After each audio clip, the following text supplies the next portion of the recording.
Welcome everyone to another episode of Chris the Outsider. So I bought a boat for $200 on Facebook. And I have been tirelessly working on this thing for the past 2 years. It's been a painstaking process, but I'm excited to finally show you guys the finished product today. This thing was in horrible shape when I first got it. The floors were non-existent. All of the wood inside of it was completely rotted out, terrible fiberglass repairs.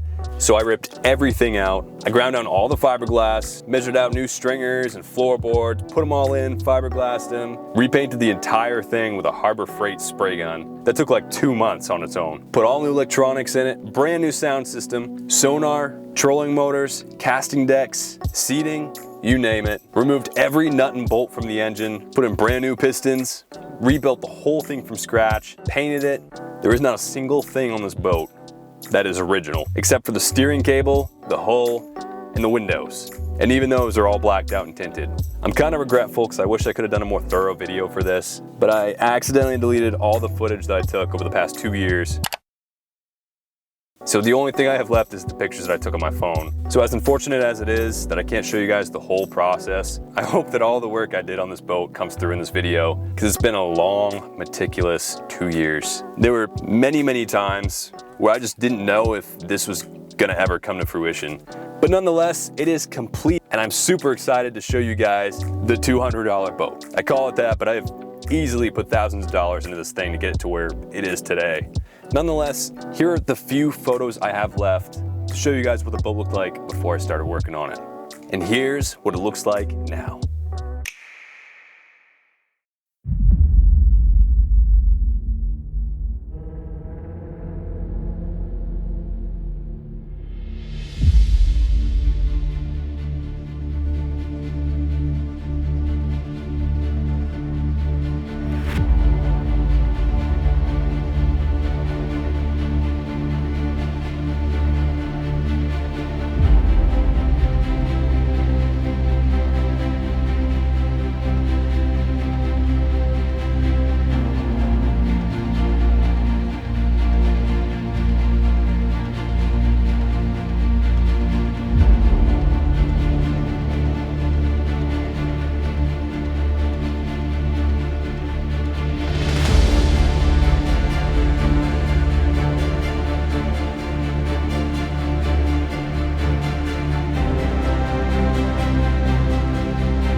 As you guys can see, this boat has gone through a complete transformation, and I couldn't be more happy with how it came out.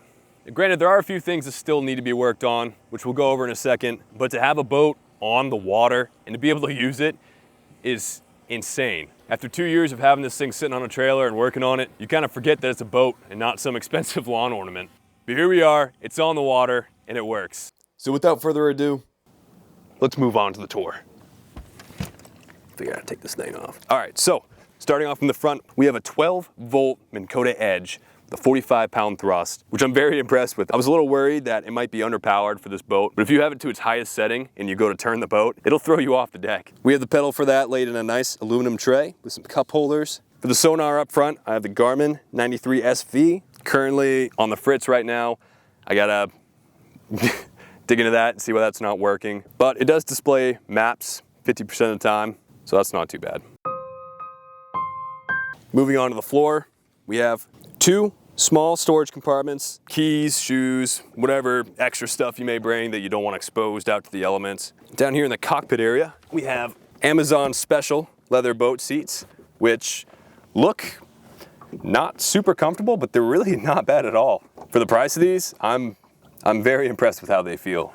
Moving on to the electronics, we have another Garmin 93 SV at the helm, all of our engine indicating instruments, the stereo, must have, bass control knob for the subwoofer, got a control panel for our lights, and anything else that I might want to add in the future. We also got bilge pump controls, live well controls here and here, and then of course the throttle quadrant, or whatever you want to call it. But most importantly, we have the horn, which is extremely loud. All right, moving back, got all this junk over here, don't mind that. Got a couple of waterproof speakers for the sound system. And in this first container, I have the live well, which is currently inoperative. You see we got some molds growing in there. Probably should clean that up before the video. Moving on, we have the tackle storage. Check this out, guys. Oh yeah. Got all of our soft baits organized over here. All of our Senkos, creature baits and swim baits over here. Different kinds of line, terminal tackle, and all my hard baits inside of here. I've also got 4 access compartments on the edges. And those are mainly for maintenance. I can get to all the wiring and plumbing and all that stuff, which hopefully I won't need to do anytime soon. And then to the back to check out what makes this boat go.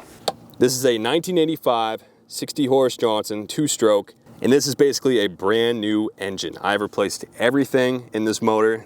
It's been all bored out and rehoned. So hopefully we'll have many years to use this motor without any super serious issues. And that's really it. So I want to thank you guys again so much for watching. Thank you for all your support.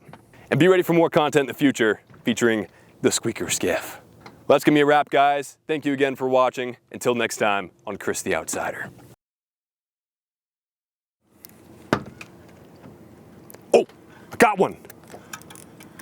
Oh, yeah. What is that? It looks like the winners of the mystery tackle box giveaway. Let's open it up. Oh, yep, right there. A little bit more. So close. There we go. All right. And the winners are Nicholas Scronce-R3U, sorry if I mispronounced that, Diesel Hunter 6794, and Jacob the Juice 2196. So if you are one of those lucky winners, you have until August 23rd at 8 p.m. Eastern Standard Time to send an email to me at christheoutsider@gmail.com. And we'll work on how to get your prize to its rightful home. Anyways, thank you guys so much for watching. Be sure to get out there, and we'll catch you next time on Chris the Outsider. Let's go.